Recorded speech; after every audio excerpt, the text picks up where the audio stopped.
Hey guys, আসসালামু আলাইকুম, this is your brother Ratul Hossain and welcome to another brand new blog. তো title and thumbnail থেকে তো বুঝেই ফেলছেন আজকের ব্লগটি কি হতে যাচ্ছে। তো সাডেন প্ল্যানে ব্লগ করতে বের হলাম। তো কোথায় যাচ্ছি না যাচ্ছি পরে বলবো। যাচ্ছি মেবি যাচ্ছি হচ্ছে বিল দেখতে, বিলে হয়তো পানি আসছে, ওখানে যাচ্ছি। তো আপনাদের সাথে সেটাই শেয়ার করবো। আর আমার সাথে থাকবেন আর সাবস্ক্রাইব লাইক অ্যান্ড সাবস্ক্রাইব করতে কিন্তু ভুলবেনই না, কারণ লাইক আর সাবস্ক্রাইবে ইন্সপায়ার করবেন নেক্সট একটা ভিডিওর জন্য। তো চলুন যাওয়া যাক, কোথায় যাই আপনাদের সাথে শেয়ার করি। যেহেতু গাইস আমরা বাইক নিয়ে যাচ্ছি, তো অবশ্যই আমাদের বাইকে তেল লোড করতে হবে। তো সেই জন্য আমরা তেল লোড করতেছিলাম।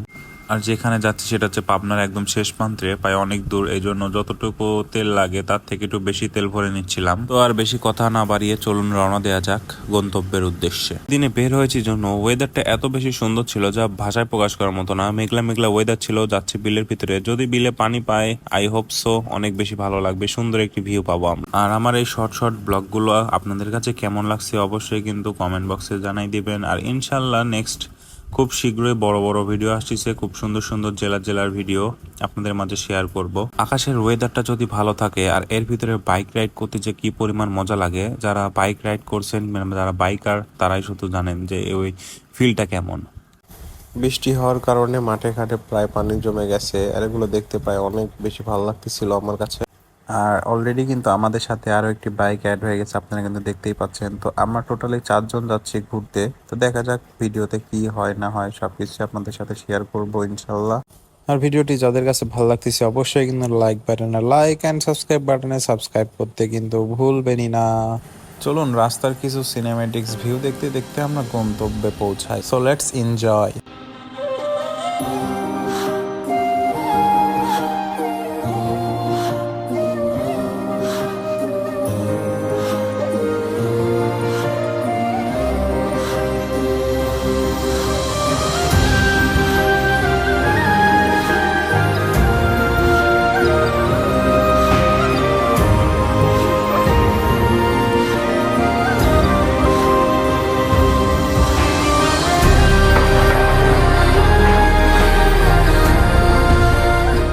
ফাইনালি আমরা চলে আসছি হচ্ছে দিঘুলিয়া, বাট আনফর্চুনেটলি এসে দেখি দিঘুলিয়ায় পানি নেই। বাট পরিবেশটা এত সুন্দর যা মনোমুগ্ধকর, আশপাশে কোনো সাউন্ড নেই, জাস্ট বাতাস।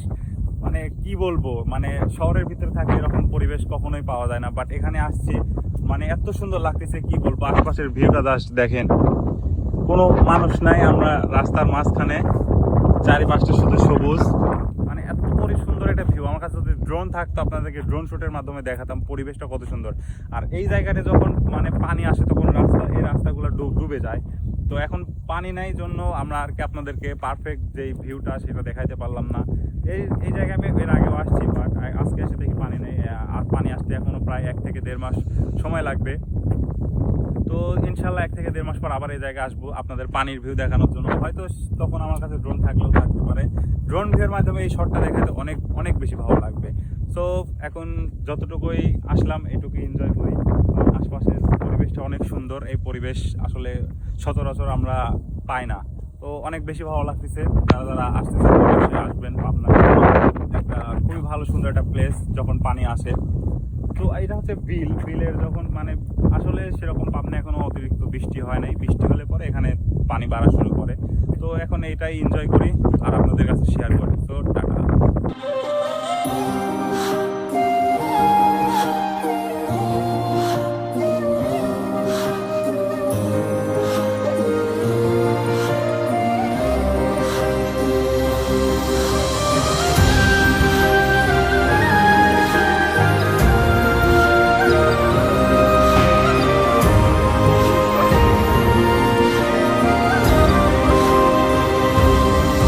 তো গাইজ দেখতে দেখতে আজকের এই ব্লগটি এই পর্যন্তই ছিল। ভিডিওটি কার কাছে ভালো লাগছে, আশা করি সকলের কাছে ভালো লাগছে। তো সবাই সাবস্ক্রাইব এন্ড লাইক করে দিবেন। আল্লাহ হাফেজ।